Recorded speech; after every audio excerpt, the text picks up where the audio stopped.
반갑습니다. 반갑습니다. 반갑습니다. 네. 지난주에는 부활주라 그래서 이렇게 꽉 찼는데 오늘은 좀 많이 듬성듬성합니다. 왜 그럴까요?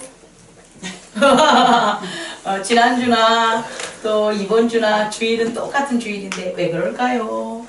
그 왜 그럴까요를 좀 고민하고 살아봤으면 좋겠어요. 우리가 살아가면서 사실은요, 어제하고 오늘은 전혀 다른 시간이에요. 어제랑 오늘은 우는 거 아니죠? 전혀 다른 시간이에요. 어제와 오늘은 전혀 다른 시간인데 연속된 것처럼 우리가 살아가는 것 뿐이에요. 사실은 연속되지 않아요.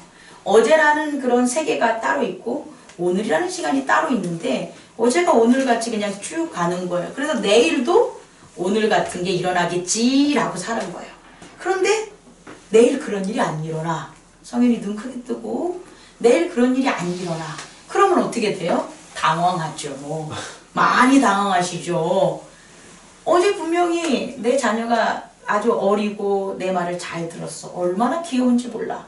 또 오늘도 잘 들었네? 아, 내일도 잘 들을 거지. 라고 살았는데 어메 내일이 됐는데 얘가 나를 눈을 동그랗게 뜨고 대드네? 당황하시죠. 많이 당황합니다. 우리는요, 내일이라는 걸 몰라요. 내일이라는 걸. 왜냐하면 오늘만 있기 때문이에요. 다시 말해 오늘의 시간을 살아가는 게 우리 인간들이에요. 그래서 오늘을 잘 살기 위해서 어제라는 것에 대한 경험을 뒷받침하는 거예요. 근데 이 어제라는 경험만 가지고 오늘을 잘 사냐? 그렇지 않다라는 거예요.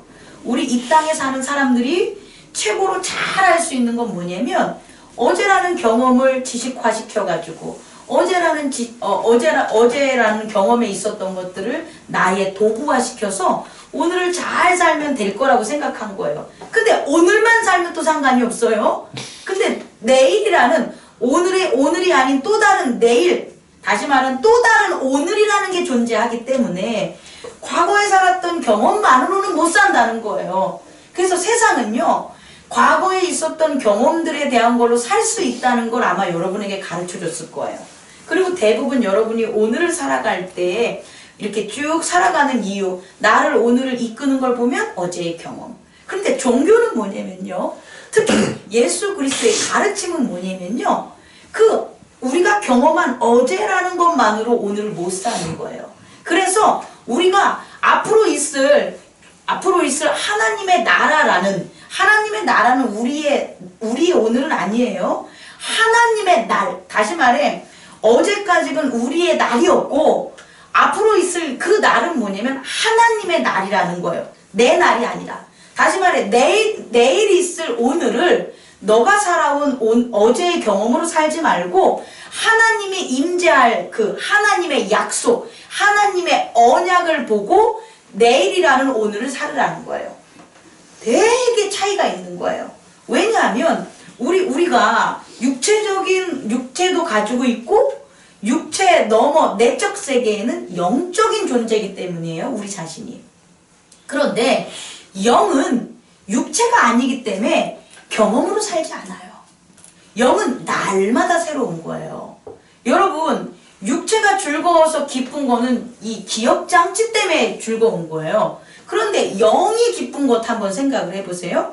육체가 뭐 바뀐 게 없어. 맛있는 것도 안 먹었어. 뭐 편안한 것도 없어. 뭐 육체가 경험하는 걸 아무것도 안 했는데도 불구하고 막 어떻게 주체할지 모르는 혹은 이런 어디선가 오지 못하는 그런 기쁨들 있잖아요.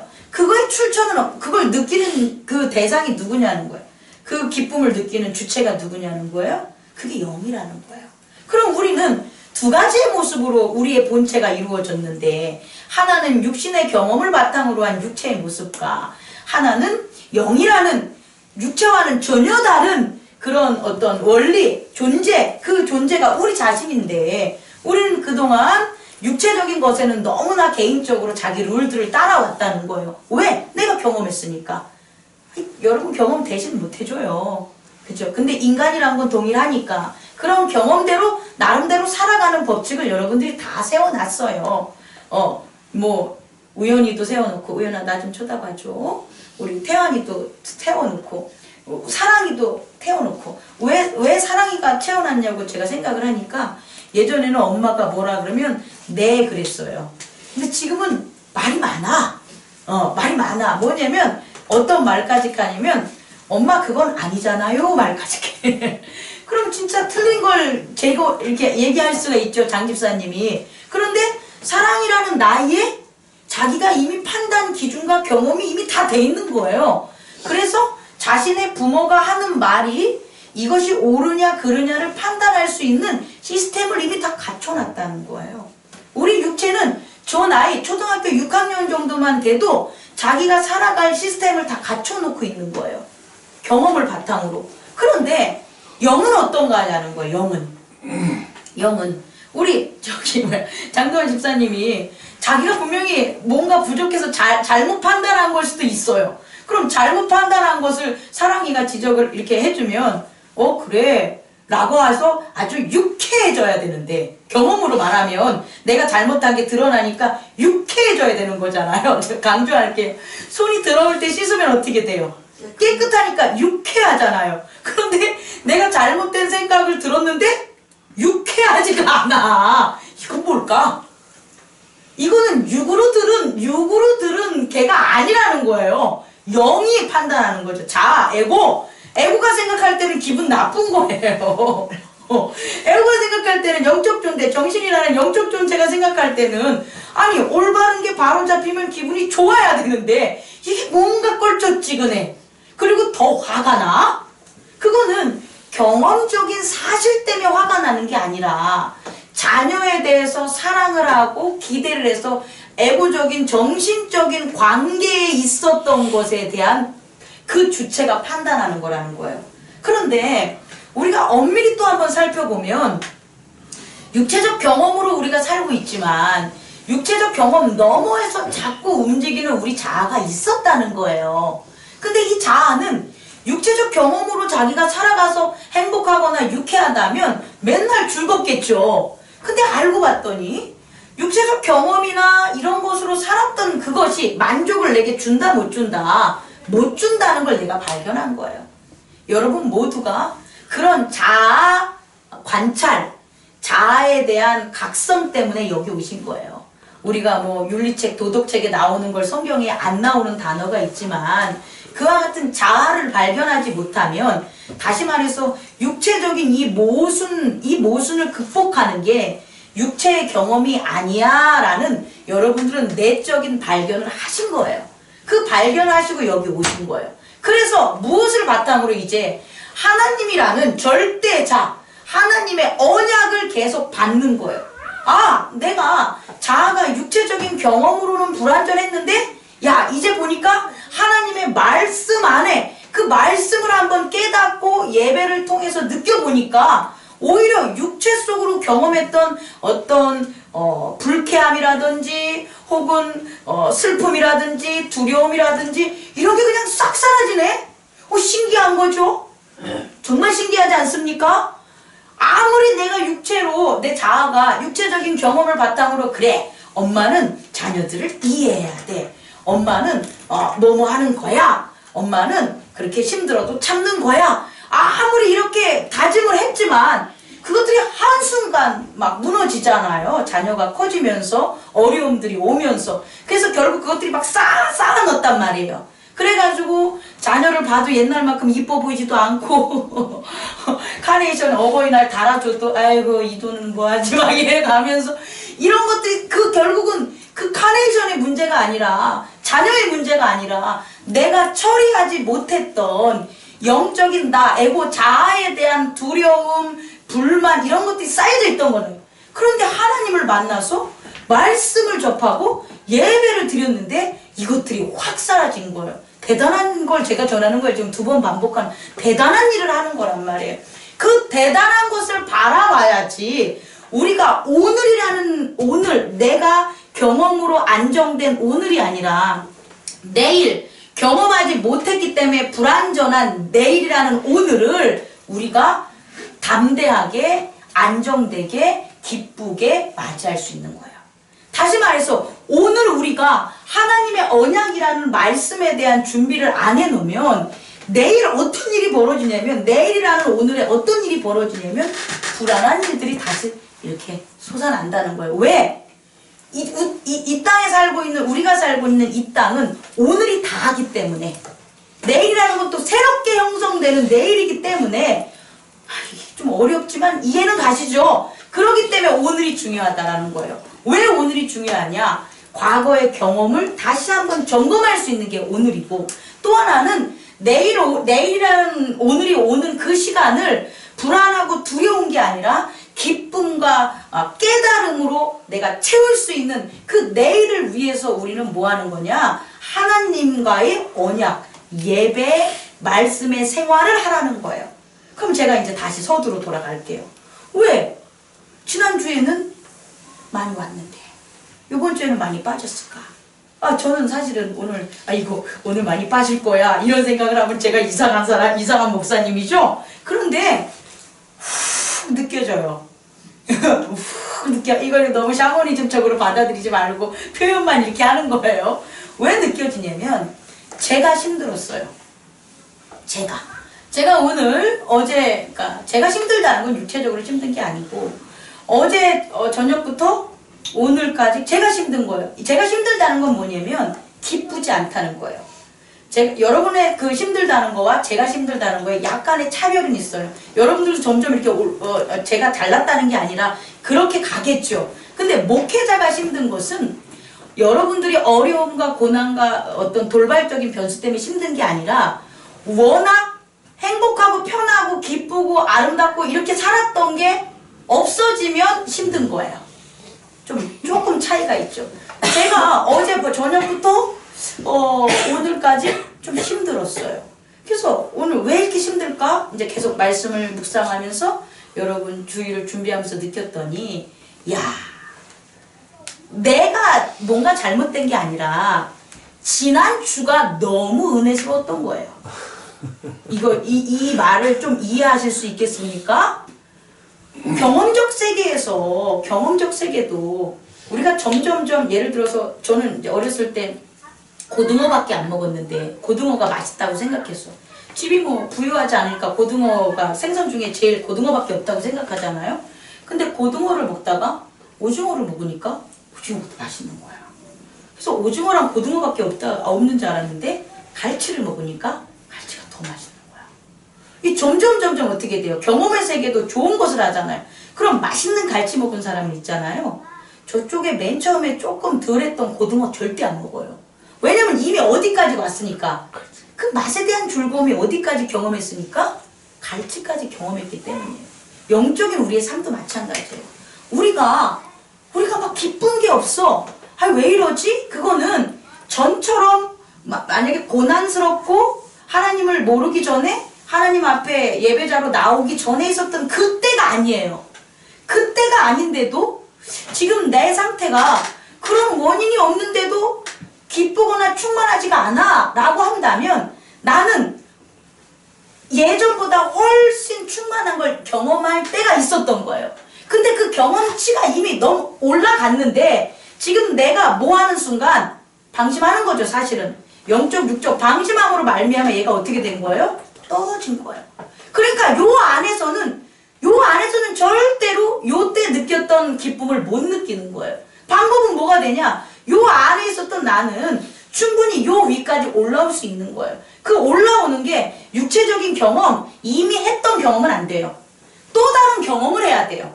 하지 않았던 경험, 느끼지 못했던 기쁨, 이걸 느껴야 돼요. 근데 세상에서는 그런 것들이 있냐? 있지.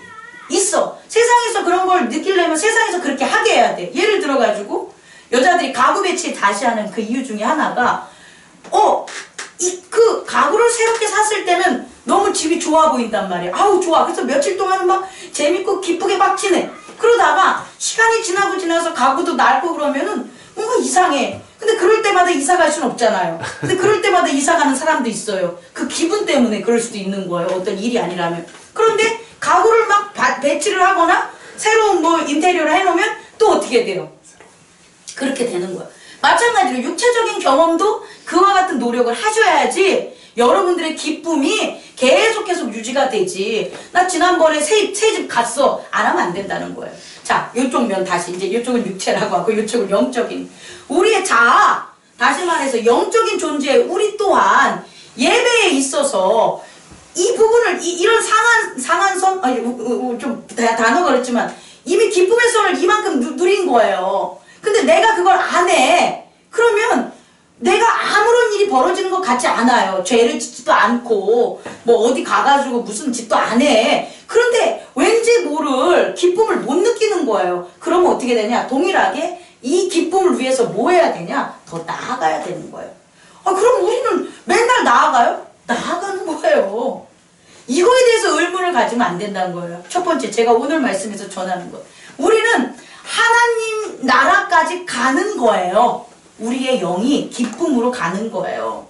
그것을 우리의 영은 끊임없이 해야 되는 거예요. 쉬면 거기서 멈춰요. 우리의 육체도 마찬가지예요. 죽을 때까지 행복함을 위해서 나와 함께 사는 사람들, 나의 주변의 커뮤니티 사람들을 위해서 내가 요만큼만 했지 해서 끝나면 안 돼요. 계속해서 그 사람의 상황을 파악하고 그 사람과 대화를 하고 그 사람과 협의 아래 같이 사는 공동체를 뭐 해야 되는 거예요? 노력을 해야 되는 거예요. 그게 쓰는 순간 어떻게 돼요? 이전에 있었던 거 다시 되새겨서 못 느껴요. 그냥 없어지는 거예요. 그 과정이 우리예요. 그럼 우리가 그렇게 살아가는 것은 결국 하나님의 법칙이라는 거예요. 물이 흐르다가 멈춰요? 큰일 나요. 그죠? 물이 흐르다 멈추면 큰일 나요. 바다가 말라요. 바람이 순환하다, 공기가 순환하다 멈춰요? 큰일 나요. 어떻게 돼요?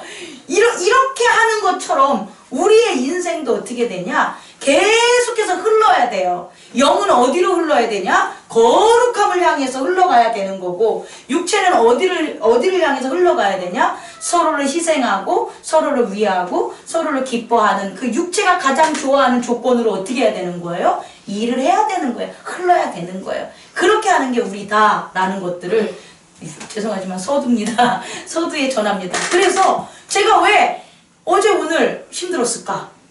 생각해봤더니 지난주에 너무나 뜨겁게 뭐 뜨겁다고는 뜨거워 이건 아니지만 고난주에 예배를 화, 수, 목, 금을 드리는 이 가운데 우리 행복나눔 교회, 특히 행복나눔 교회의 리더인 제가 너무 충만한 은혜를 받은 거예요. 그리고 주일날 정점을 찍은 거예요. 그 충만하고 기쁜 그와 같은 예배를 하나님께 일주일 동안 드리니까 그거에 대한 결과가 부활 준 거예요. 신기하시죠? 신기하시죠? 우리는 앞으로도 그럴 거예요. 우리가 저와 여러분이 각자의 삶을 살아가면서 또 공동의 삶을 살아가잖아요. 그랬을 때 우리가 은혜 받고, 다시 말해 개인의 삶은 교회 공동체가 영적으로 어떻게 어디까지 하나님께 나아가느냐에 따라 교회 아무것도 참석 안 하신 분 또한 교회 공동체에 나왔을 때 은혜를 공유할 수 있다는 거예요. 그런 확신을 여러분과 나누고 싶어요. 그래서 다시 한번 다음 주에 시작될 때 저와 함께, 여러분은 저와 함께 같은 배를 타셨어요. 제가 선장이라면 여러분 모두 다 선원 들으시잖아요. 저 혼자 키 돌릴 수가 없는 거예요. 그래서 저와 함께 목사님 어떻게 우리 믿음의 영적인 우리가 하나님께 나아갈 수 있는 그 예배와 그 생활을 위해서 무엇을 해야 됩니까를 끊임없이 저와 함께 이렇게 해줘야 돼요. 그래서 우리가 다가오는 일주일을 계획합시다. 계획을 하고 또 그렇게 함께 나아갔을 때 주일은 또 바뀔 거예요. 왜? 더 올라가는 거니까. 그걸 서두에 드립니다. 그래서 여러분 한 명 한 명이 정말 중요합니다. 옆 사람과 한번 인사 좀 다시 한번 해보세요. 당신은 제 생명입니다. 제 생명입니다. 정말입니다. 정말입니다. 살려주세요. 살려주세요. 제가 여러분에게 하는 말이에요. 성도님들은 목사의 영적 생명입니다. 살려주셔야 돼요. 살려주시려면 얼마나 더 이렇게 하시는지 아시죠? 부활주 끝났다고 관심 땡치면 큰일 나요. 자, 오늘 우리가 나가는 것을 뒷받침하는 누가복음 첫 장입니다. 누가복음 첫 장 비교적 짧게 나갈 텐데 서론이 1장 1절부터 4절까지인데요. 핵심은 이거예요. 예수를 그리스도 주라고 섬기는 운동이 폭발적으로 일어났다는 거예요. 폭발적으로. 그러니까 세상 사람들이 봤을 땐 이해가 안 가는 거죠. 어떻게 예수를 하나님과 같이 섬길까?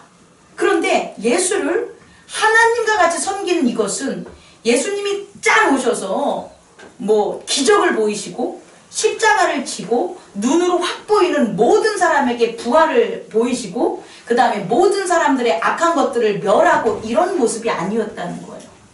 그럼에도 불구하고 폭발적으로 예수를 주로 섬기는 일이 일어났던 건 바로 이전에 유대인들이 메시아를 뭐 했냐? 기대했다라는 거예요. 이전에 메시아를 갖다 기대했던 그 마음들이 잘 알거나 모르는 건 아니야. 예를 들어서 정확히 메시아가 예수다라고 알고 그런 게 아니라는 거예요. 우리도 마찬가지예요. 하나님 나라를 그 말씀을 배울 때 뭐 이렇게 참여를 할 때 이것이 옳아라고 해서 하는 게 아니고 이것이 옳지 않아. 그래서 옳음을 판단하고 안 다음에 나갈게. 이건 방법이 아니에요. 옳고 그름은 누구만 아시냐? 성령만 아세요. 하나님만 아세요. 그래서 뭐 하는 거냐? 믿는 거예요. 어떤 걸 믿는 것? 내가 지금 불완전하게 믿는다면 완전히 저를 믿게 해주는 걸 주실 거죠? 라는 믿음. 제가 확실히 잘 믿고 있다면 이 확실한 믿음 가운데 더 성장시키실 거죠? 라는 믿음. 이걸로 나가는 거예요. 이런 아까 말한 경험적인 그런 기대와 그와 같은 예배적 참여 때문에 습관 때문에 관습 때문에 율법 때문에 그 율법을 바탕으로 거기에 길들여지고 거기에 속해 있었던 유대인들에게 있어서 정말 참이신 예수가 전해주니까 어떻게 되는 거예요? 완전히 확신으로 속에 서는 거예요. 그러니까 우리가 이 자세를 배워야 되는 거예요. 그래서 첫 번째 뭐냐면 그렇게 폭발적인 예수 섬김이 일어난 그거에 대해서 증명해 주는 게 바로 이거예요. 처음부터 우리 중에 이루어진 사실에 대하여 처음부터 목격자와 말씀에 일꾼된 자들이 전해준 그대로의 내력을 저술하려고 붓을 든 사람이 많았더라. 붓을 든 사람이 많았대요. 글을 쓰려는 사람이 많았는데 그들이 뭘 쓰냐면 목격한 것. 또 하나는 뭐냐? 말씀의 일꾼들. 그러니까 목격자나 말씀의 일꾼된 사람들의 어떤 삶, 그들의 사건, 그들의 행함, 혹은 그들이 전한 말씀 이런 것들을 적는 사람이 적었다 말았다? 많았다라는 거예요. 우리 교회도요. 우리 교회의 부흥은 어디서 오냐면 교회를 전하는 말이 많아지면 부흥된 거예요. 우리가 사람은요 이 육체의 이 메커니즘은 좋은 것들을 이렇게 담아두질 못해. 이 좋은 것들은 밖으로 나오게 돼 있는 거예요. 물이 위에서 아래로 흐르는 것처럼 이 내면에 있는 것들이 밖으로 드러나는 거지 밖에 있는 게 안으로 들어오는 게 아니에요. 그러니까 내면에 내가 이게 좋아, 교회가 좋아, 은혜 받아. 그럼 교회에 대한 말들이 많아지게 되는 거예요. 그런데 그 교회에 대한 말들을 꼭 말씀으로만 하지 않아도 된다는 거예요. 말씀을 내가 몰라. 그러면 목사님께서 전해준 말씀은 이래. 이렇게 전하는 거예요. 혹은 우리 교회 누구누구 그 집사님하고 얘기를 나눴는데 집사님하고 어떻게 무슨 시간을 가졌는데 너무 좋아. 이런 걸 깨달았어. 이런 것들이 성행해야 된다는 거죠. 그게 바로 부흥이고 그게 바로 역사라는 거예요. 성령의 역사가. 그래서 지금 보니까 그런 역사들이 이루어진 거예요. 그런데 여기서 보니까 그럼 도대체 이들은 뭘 전했냐 봤더니 이것을 한번 보셔야 돼요. 어디부터 해야 될까냐? The things that have been fulfilled among us. 우리들 가운데 성취된, fulfilled는 성취되다는 거군요. 성취되었던 the things, 것들. 그러니까 그냥 저쪽 밖에 있어서 뭐 그런 애들이 있었대. 이런 게 아니라 우리들 가운데에서 성취된 일들인 거예요. 교회 가운데에서 성취된 것들. 그 우리들 가운데 성취된 그런 것들을 뭐 하는 거예요? 이것들을 사실을 전하는 거죠. 자, 이해 가십니까? 자, 보세요. 이 글을 전하는 사람은 예수 그리스도의 목격자가 있어요. 그죠? 예수 그리스도의 목격자, 제자들. 그리고 예수 그리스도의 목격자뿐만 아니라 목격하진 않았어도 말씀에 일꾼된 사람들이 있어요. 말씀으로 이건 확신이야 라고 해서 일한 사람들, 그 일한 사람들을 그 일한 사람들이 했었던, 또 그들 가운데 이루어졌던 무엇을, 성취된 일들을 이제 누가라는 그 의사가, 누가가 전하는 거예요. 그러니까 누가도 글을 쓰고, 마가도 글을 쓰고, 마태도 글을 쓰고, 요한도 글을 쓰고, 또 빌립도 글을 쓰고, 도마도 글을 쓰고, 다 썼어요. 베드로도 글을 쓰고, 다 쓰는 거예요. 이렇게 쓰는 사람들이 많아요. 그런데 이 사람은 누구냐? 이 누가는 이 글을 누구에게 쓴 거냐? 가카, 데오빌로 가카에게 쓴 건데, 이건 로마인 같죠. 근데 이 데오빌로는 무슨 총독이냐, 황제냐, 그런 게 아니라 높임을 받는데, 영어로 보면 뭐라고 나오냐면 이렇게 나와요. 이 가카가 뭐냐면 most excellent 이렇게 나와요. most excellent니까 가장 훌륭한 이런 거. 근데 가장 훌륭한 데오빌로인데, 이 데오빌로가 뭐 한 사람이냐 봤더니, 이 사람과의 지금 글을 쓴 누가와의 관계성을 보면 you have been taught, 너가 배워왔던 것. 그러니까 이 데오빌로는 뭐 하냐면 배워왔던 거예요. 뭐를? 성경을 배워왔었는데, 그 성경을 예수 그리스도에 대한 지식을 배워온 사람들 중에서 the most excellent, 그런 사람이 데오빌로에게 내가 뭐 하는 거다? 이 글을 전하는 거야. 근데 그렇게 글을 전함에 있어서 왜 글을 전하냐면 더 뭐 하라고 전하는 거예요? 더 알라고. 뭐라고 하냐면 may know, 더 알라고. 더 아는 것에 뭐 하라고? 더 certainly, 확실히 알라고. 자, 우리가요, 이제 오늘 서두에 프롤로그에서 전한 것처럼 오늘이라는 것이 내일까지 가면 사실은 오늘을 바탕으로 내일 편하게 살잖아요. 그죠? 근데 내일이 새롭게 되는 날이에요. 그래서 오늘이라는 것만 바라보면 부분이 있으니까 하나님의 말씀을 보라 그러잖아요. 이 말씀은 아까도 얘기한 것처럼 끊임없이 배워야 돼요. 그러니까 말씀이 현재예요. 말씀이 현재. 말씀이라는 것이 씨앗이에요. 그러니까 말씀이라는 것은 끊이면 안 돼요. 멈추면 안 돼요. 왜냐? 멈추면 말씀은 멈췄는데 우리는 또 다른 하루를 살아. 그럼 얘는 어떻게 되는 거예요? 없죠. 오늘 말씀으로 살았던 게 있었어요. 우리가 경험은 이제 뒷받침 빼고 육체니까. 그런데 내일이라는 오늘을 사는데 말씀을 내가 생활을 안 한 거야. 그럼 어떻게 돼요? 날 내가 채워야 될 말씀이 없는 거예요.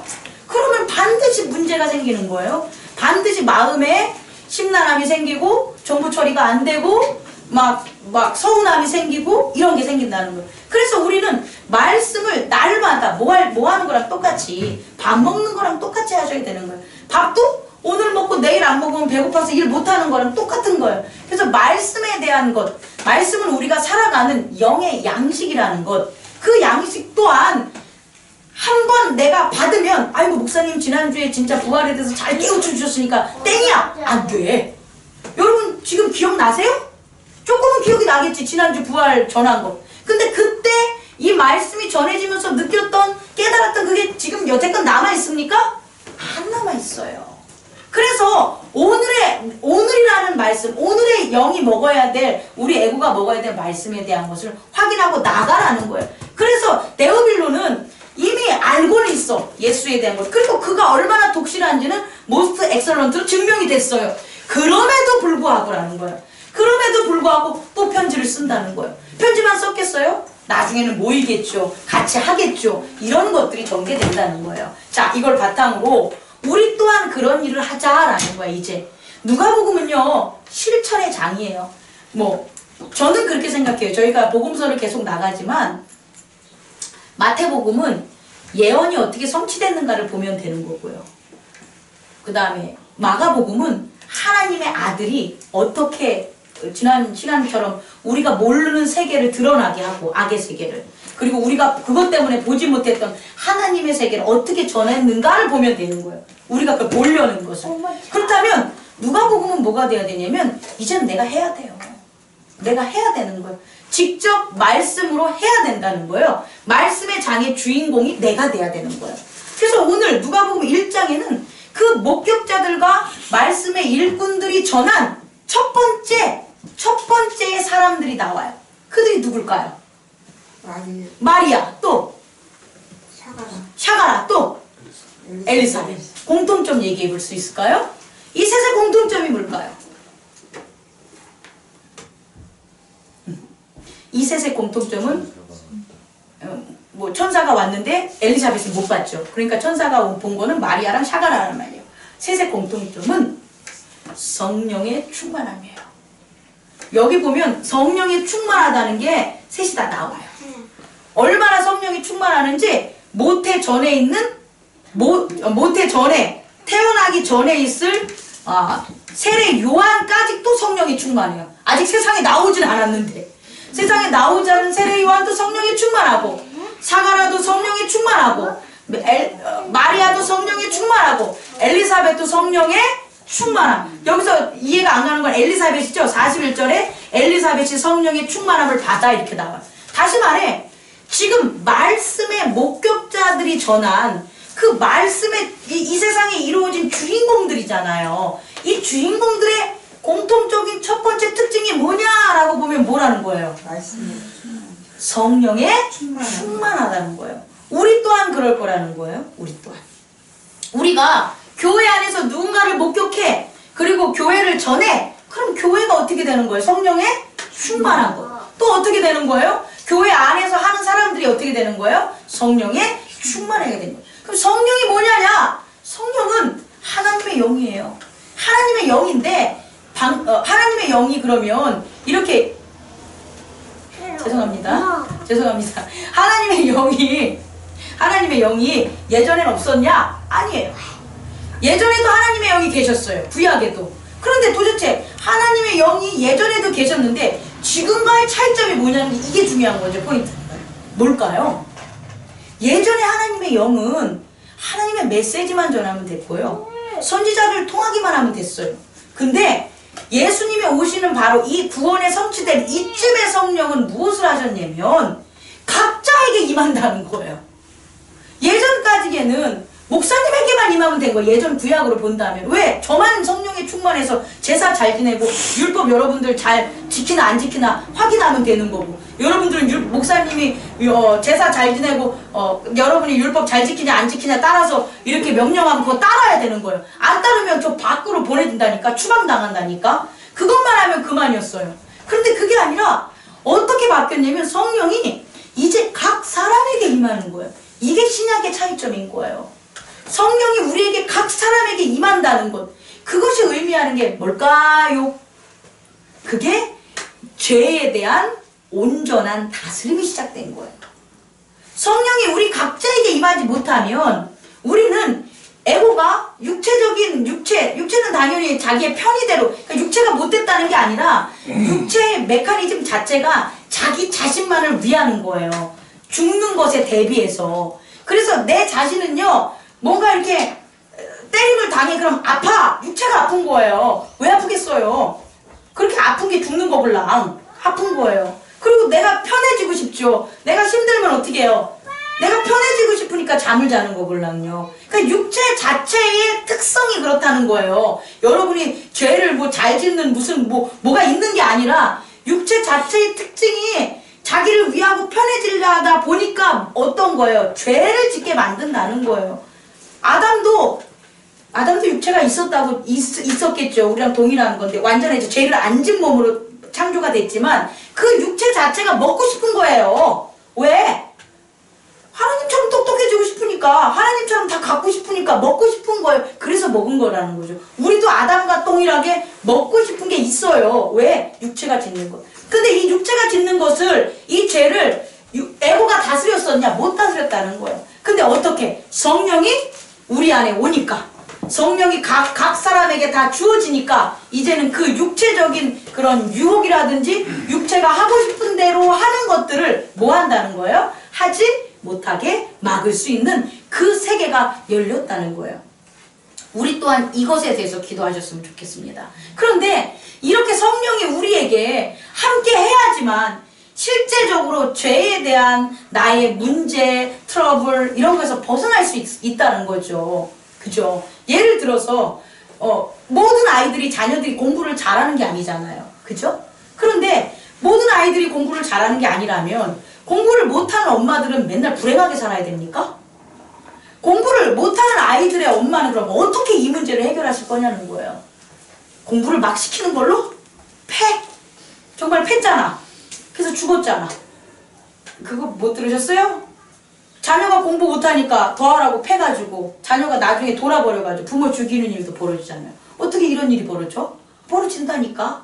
이렇게 사는 거예요. 다시 말해서 이 세계가 모두가 다 공부 잘하는 세계야 라 그러면 공부 잘하는 것에 쏟으시면 돼요. 근데 그게 아니라 공부 잘하는 애는 상위 10%야. 나머지 90%는 그럼 어떻게 살아야 되냐는 거예요.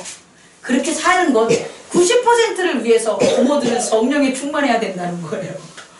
성령에 충만하지 않고는 이 문제 해결이 안 돼요. 그래서 내가 성령에 충만해진다면 내 공부 못하냐 잘하나 때문에 우리의 가족관계가 어긋나지 않아요.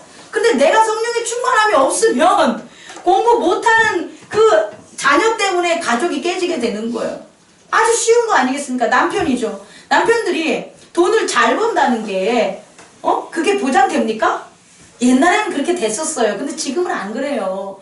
남자나 여자나 어떤 불확실성 세계에 살고 있기 때문에 못 벌려고 못 버는 게 아니라 못 벌 수밖에 없는 게 돼요. 그럼 이혼해야 되겠네요? 그럴 때마다 남편이 부족하면 다 이혼하고 다 버려야 되겠네요? 그럼 안 되는 거예요. 그렇게 10%는 그렇게 산다면 90%의 사람들은 어떻게 되냐? 성령이 충만해야 되는 거예요. 성령이 충만하지 않으면 그 남편도 잃게 돼요. 뭐 혼자 사는 게 그렇게 쉬운지 아십니까? 제가 혼자 살아봐서 아는데 어렵습니다. 제가 성령이 충만하니까 혼자 사는 게 가능한 거예요, 여러분. 성령이 충만하지 않으면 이것도 힘든 거예요. 자, 제가 무엇을 전하는지 아시겠죠? 이제는 내일이라는 오늘, 다시 말해 오늘은 경험으로 살면 돼요. 어떡하나 꾸려서. 근데 내일 시작하는 오늘은 우리의 뭐 경험이나 뭐 대상들에 의해서 해결이 안 돼요. 그래서 죄를 자꾸 짓는 거예요. 오늘 회개했단 말이에요. 경험으로. 그런데 내일 모르니까 또 죄를 진 거예요. 그럼 이거 얼마나 피하지 못합니까? 이걸 끊을 수 있는 방법이 뭐냐? 이 세계 안에서 성령에 충만하시라는 거예요. 성령의 충만함은 바로 이 과거의 문제, 내일 우리가 어떻게 해야 되지 못하는 오늘이라는 문제를 어떻게 된다? 해결하게 되는 거예요. 그래서 여러분들이 성령에 충만하시기 바랍니다. 그럼 성령이 충만하다는 건 가만히 앉아서 성령 충만 이러면 되십니까? 아니고요. 방법이 있어요. 6절 보면 두 사람이 하나님 앞에 의인이니 주의 모든 계명과 규례대로 흠이 없게 행하더라. 성령이 충만하게 임하려면 의인이 돼야 돼요. 근데 그 의인이 된다는 건 뭐냐면 were righteous in the sight of God. 하나님 보시기에 의가 있어야 되는 거예요. 다시 말해 이 땅에서 법을 잘 지키고 이 땅에서 뭐 근면하고 이 땅에서 도둑질 안 하고 이게 중요한 게 아니라 성령이 임하려면 성령이 충만하려면 하나님 보시기에 의로워야 돼요. 그럼 하나님 보시기에 의로운 게 뭐겠어요? 하나님의 말씀을 지키고 따르는 자겠죠. 그럼 하나님의 말씀과 하나님 말씀을 따르는 건 뭐겠어요? 성경이죠. 성경에 있는 내용이죠. 성경에 있는 내용을 지키시면 돼요. 아유, 그거 어렵잖아요. 천만에. 여러분들은 더 어려운 것도 지키고 살아요. 더 어려운 거. 더 어려운 거 뭐 있을까? 태연아. 응? 너 어려운 거 뭐 지키는 거 없냐? 뭐 어떤 애 중에 이런 애들이 있을 거야. 네가 이제 수업을 하다 보면 한 새벽 4, 5시까지 달렸어. 마시고 달렸어. 그런데 동일하게 새벽 4, 5시까지 마시고 달렸는데 어떤 애는 수업을 나와. 근데 어떤 애는 안 나와. 내가 주목하고자 한 건 수업에 나온 걔야. 그건 너무 힘든 걸 한 거잖아요. 말씀 지키는 게 그거보다 힘든가요? 아니에요, 여러분. 내가 지금 막 떠오르는 게 없어서 그래. 세상에서 잘 안 살아봐가지고 떠오르는 게 없어서 그런데 우리 각자를 보면 정말 잘 지켜요. 어떻게 그걸 할 수 있어? 이렇게 하면서 지켜요. 여러분이 그런 게 있어요. 그런 건 잘 지키는데 누가 봐도 못 지킬 걸 그렇게 잘 지키는데 말씀 따르는 걸 안 지켜. 그런데 하는 말이 어려웠어요. 힘들었어요. 더 이상 그 근거는 적절하지 못하다는 거예요. 그 말씀 지키는 게 그렇게 힘들지 않는데 안 지키는 거는 힘들어서 안 지키는 게 아니라 내가 하기 싫어서 안 지키는 거예요. 내가 하기 싫어서. 그러니까 힘들어서 예배 못 드려요. 힘들어서 말씀 생활 못 해요. 이건 아니고요. 하기 싫어서 예배 안 드려요. 이게 아주 정확한 거예요. 하기 싫어가지고 제가 말씀 생활 안 해요. 이런 거예요. 그러니까 힘들지 않으니까 하시라는 거예요. 지금 의인, 하나님 앞에 의로운 것들을 하시기 바랍니다. 아멘. 왜냐하면 그래야 성령이 충만하니까 얘기하는 거예요. 그렇게 살았더니 또 하나 두 번째는 뭐냐면 8절 사가라가 제사장의 직무를 행할 때 이런 일이 벌어져요. 사가라가 자기의 삶을 안 살아가면서 이런 응답을 못 받는 거예요. 성령 충만을. 우리도 마찬가지로 하나님 믿는다고 일 안 하면 안 돼요. 더 열심히 일을 하셔야 돼요. 내가 맡은 직무를 어떻게 해야 되냐? 수행을 하셔야 되는 거예요. 그게 어떤 일이든. 아니 내가 예를 들어서 청소밖에 못해. 그것도 다행이지. 청소는 할 수 있는 거니까. 근데 청소해서 돈 버는 게 편하지 않나요? 제가 무슨 말 하려는지 모르죠? 10년 동안 고시 공부해가지고 그 한 12시간 동안 판결해가지고 머리 뒷골 땡기면서 돈 버는 것보다 청소하고 쉬고 돈 버는 게 더 편하지 않아요? 여러분 좀 패러다임을 좀 바꿔서 생각했으면 좋겠어요. 중요한 건 돈 버는 거잖아요. 편하게 돈 버는 걸 선택하십시오. 그 자기의 일을 하시라는 거예요. 그 할 때가 성령이 충만한 거예요. 내가 하는 일을 못하면 그 못한 것에 빼앗기는 일이 더 많기 때문에 충만하려고 그래도 하지도 못해요. 오히려 계명도 못 지키고 말씀도 못 따라요. 세 번째는 뭐냐면 13절 너의 간구함이 들린지라 이거예요. 자, 사가라와 엘리사벳은 나이가 많아서 아기를 낳은 거예요. 근데 성경을 보니까 아이를 못 낳는 게 엘리사벳의 문제더라고요. 엘리사벳이 아기를 못 낳는데 18세부터 못 낳았을 거 아니겠습니까? 우리가 이렇게 상상적인 육체의 나이로 보면 그럼 그때부터 못 낳아서 60살까지만 와도 뭐 50살까지만 와도 40살까지만 와도 아니죠. 1년만 기도하다 안 되면 뭐해요 사람들은? 포기하죠. 근데 그러지 않는 거라는 거예요. 성령의 충만함은 내가 이러 같은 게 이루어져서 기도를 하고 이루어지지 않아서 기도를 안 하는 게 아니라 간구함은 내 부족함은 채워지지 않으면 끊임없이 하시라는 거예요. 그게 자녀든 그게 물질이든 그게 무슨 자녀의 교육이든 기타 등등 사업이든 그 모든 것에서 충만함을 내가 응답 못 받았어. 그럼 계속해서 끊임없이 하라는 거예요. 누구처럼? 사가라와 엘리사벳처럼.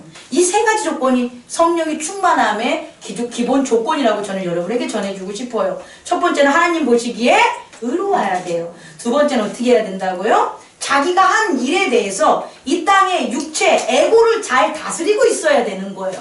세 번째는 어떻게 해야 되냐면 간구해야 된다는 거죠. 끊임없이 기도하는 것에 끊이지 않고 있으면 성령이 그들에게 충만한 거예요. 자, 한번 우리 그냥 쉽게 생각해 봅시다. 아니, 사가라와 엘리사벳 말고는 다른 사람 없어요? 세례 요한만 꼭 선지자로서 이렇게 예수님의 길을 예비해야 됩니까? 아니잖아요. 다른 사람들도 있을 수 있을 거 아니에요. 뭐 마리아만 꼭 예수님 잉태했겠어요? 다른 사람도 잉태할 수 있는 거예요. 그런데 왜 그들이냐는 거예요. 제가 주목하고 싶은 거는 모든 사람들에게 다 성령이 충만하게 임할 수 있는데 왜 그들이냐는 거예요. 그럼 그들에게 임한 뭐가 있을 거 아닙니까? 그래서 사가라와 엘리사벳을 봤더니 이렇게 세 가지의 준비 단계에는 오늘을 살고 있었다는 거예요. 그런 오늘을 살으니까 성령의 충만함으로 내일이라는 오늘에 세례 요한을 잉태하게 했다라는 거죠. 그렇게 돼서 세례 요한이 잉태한 이 세례 요한 또한 어떻게 되냐? 지극히 성령의 충만함을 입어서 하나님의 백성을 그에게 돌아오게 하는 엄청난 높은, 여기서 사가라의 기도를 보면 세례 요한을 뭐라고 했냐면 이렇게 표현했어요. Was filled with the Holy Spirit.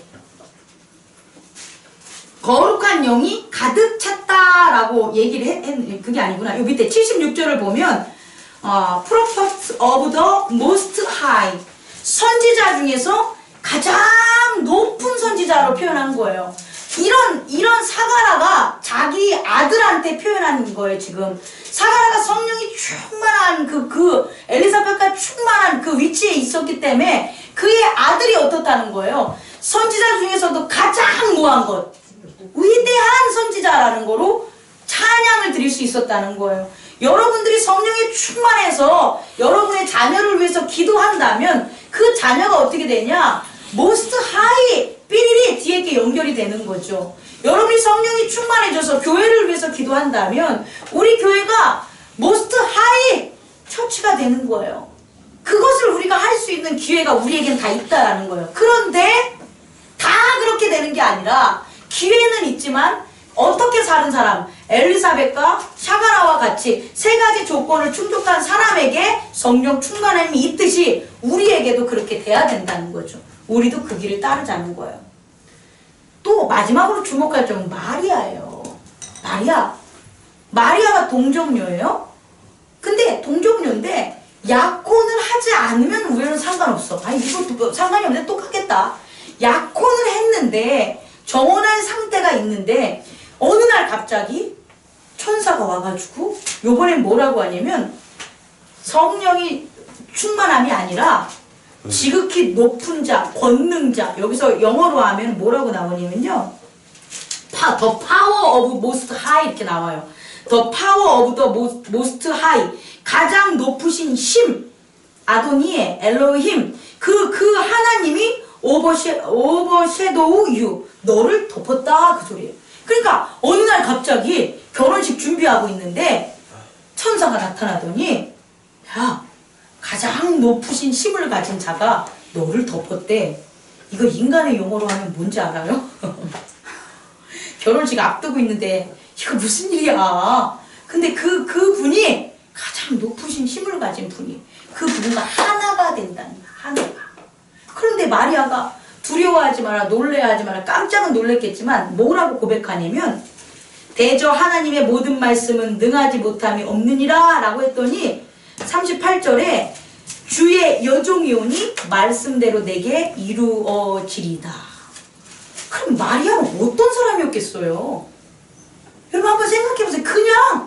그냥 처녀, 결혼 안 하고 남자랑 관계 안 맺은 그런 여자 아무나 들어가서 그래서 그 하나님의 The Power of Most High가 임한 게 아니에요. 그럼 마리아는 어땠다는 거예요? 마리아는 대단한 믿음의 소유자였던 거죠. 대단한 믿음. 적어도 이러한 일들이 벌어졌는데 주의 여종이 오니 주의 말씀대로 하십시오라는 건 나를 바치는 거예요. 나를 희생하는 것. 나를 내어주는 것. 우리가 지난 시간까지 한 거를 보면 예수가 그리스도가 인류의 구원을 위해서 자기 자신을 내준 것. 그거와 동일한 것을 마리아가 내준 거예요. 그렇게 내줬더니 나를 비웠더니 이제 에고 자체가 없어진 거죠. 그죠? 에고 자체를 나는 죽어도 좋으니까 그냥 내 몸은 어떻게 쓰시라는 거예요. 지극히 높으신 분이 알아서 하세요 라는 거죠. 그렇게 해서 성령이 충만함보다 은혜가 충만하다는 거. 이건 뭐냐? 사랑하다라는 의미로 해석하면 돼요. 사랑하다, favor. 사랑하다, love, favor. 은혜라는 것은 하나님과의 사랑이 하나가 됐을 때 은혜라는 말을 쓰는 거거든요. 예? 그러니까 하나님과 하나가 되게끔 나는 약혼하기 전에 누구랑 결혼하는 거예요? 하나님과 결혼한 거예요. 우리의 용어로 한다면. 여러분, 이렇게도 될 수 있다라는 게 오늘의 목격자들의 증언이에요. 마리아가 하나님께 자기를 희생해주는, 자기 자신을 내어주는 십자가를 지는 이 모습 때문에 예수 그리스도가 잉태된 거예요. 예수 그리스도가 하나님과 하나가 되는 내어줌 십자가 때문에 인류가 구원받은 거예요. 그럼 여러분 중에, 저 중에 내가 둘인가? 우리 중에 나를 내어주는 자가 있다면 어떤 일이 벌어지냐? 하나님과 하나가 된 은혜의 교회가 된다는 거예요. 이 은혜의 교회는 말로 표현할 수 없죠. 그렇지 않겠습니까? 말로 표현할 수 없습니다. 그런 대상이 바로 누구였다? 마리아였다는 거예요. 그냥 단순히 동정녀야. 예수야 엄마야 이 의미가 아니라는 거예요. 그와 같은 믿음으로 마리아가 있었기 때문에, 그와 같은 믿음으로 메시아를 기다리고 있었기 때문에 하나님의 그 파워 오브 더 모스트 하이가 어떻게 되는 거예요? 그 하나님이 임하게 된 거죠. 여러분에게 거기까지는 제가 제가 한번 해보겠습니다. 어떤 일이 벌어질지 모르겠지만 저는 하나님의 은혜를 입어야 되는 게 목회자 아니겠습니까? 그리고 제가 하나님의 은혜를 입은 모습을 보여준다면, 그런 길로 간다면 여러분들도 성령이 충만하게 돼서 저와 같이 가면 되는 거잖아요. 그게 교회 공동체라는 거예요. 이 말씀을 저희 오늘 우리 행복나는 교회에게 전해줬어요. 다시 말해 이제 우리는요, 지난 시간에 사망이 예수 그리스도의 주권으로 된 걸 알았잖아요. 그래서 사망이 더 이상 사망을 다스렸던 어둠과 악이 지배를 안 해요. 그러면 마지막으로 여러분에게 질문할게요. 그렇게 사망을 다스렸던 애들은 어디 갔을까? 김경진이네. 어디 갔을까? 그렇게 사망의 권세 잡았던 어둠들과 악한, 쉽게 말한 사탄들, 얘네들은 어디 갔을까? 사망의 세계엔 없겠죠. 거기에는 예수님이, 예수 그리스도가 권세를 잡았으니까 걔들이 어디 갔을까 하면 여기 왔을까? 여기 왔어요. 우리의 세계에 왔어요. 이제 인간이 마지막이야. 끝이야. 이제 세계는 없어졌고 걔네들도 살아야 되니까 어디로 가냐? 인간의 세계로 가요. 그래서 저게 사람인데 왜 저렇게 살지? 이게 가능해져요. 사람이라면 그렇게 못 살아요. 예전에 도덕적이고 윤리적인 시대에 그렇게 산 사람들 없었어요. 그런데 그냥 멀쩡한데 사람이야 제가? 이렇게 하는 사람 아니에요. 사망을 다스렸던 걔네들이 여기 왔어요. 그래서 그 사망에 얽매임을 받고 살아가는 거예요. 인간으로서는 하지 못해야 될 일들을 자행하고 있어요. 그것은 사람이 아니기 때문이에요. 사람에 대한 특성을 이미 사단이 사망 권세를 잡았던 걔네들이 갈 곳이 없어서 사람에게 지금 살고 있는 거예요. 그러니까 걔네 자체가 어둠이 되는 거예요. 그러니까 그걸 이해 못해 하지 마요. 그런 애들하고 여러분 못 싸워요. 어떻게 이길 거예요? 못 싸워요. 싸우려고 대들지 말고 도망치세요. 멀리 가세요. 가까이 가가지고 주 예수의 이름으로 명하노니 귀신아 물러라 하지 마세요. 그건 성령님이 시켜야 되는 거예요. 은혜가 충만해야 되는 거예요. 성령으로 충만해진 교회, 은혜의 힘으로 가득한 교회, 그런 교회는 걔네들 아예 오지도 못해, 쫓지도 못해. 근데 그렇게 안 됐는데도 불구하고 지금 전쟁의 시대, 갈등의 시대, 사단이 겉으로 드러나는 이 시대에 밖에 나가다가 큰일 나요. 잡혀가요. 우리 닭 2마리가 또 잡혀갔어요. 요거는 꼭 고쳐야지. 여러분 명심하시기 바랍니다. 아멘. 지금 우리가 살아가는 시대가 그런 시대입니다. 다른 방법 없어요. 아까 대응하는 것은 성령의 충만함. 그래서 오늘 내가 충만해도 내일 또 어떻게 해야 되는 거예요? 충만하게끔 사가라가 걸어온 삶을 계속 회복하시기 바라고, 마리아가 한 것처럼 자기 자신을 하나님의 역사하심에 내어주는 저와 여러분이 되기를 원합니다. 아멘. 기도하겠습니다.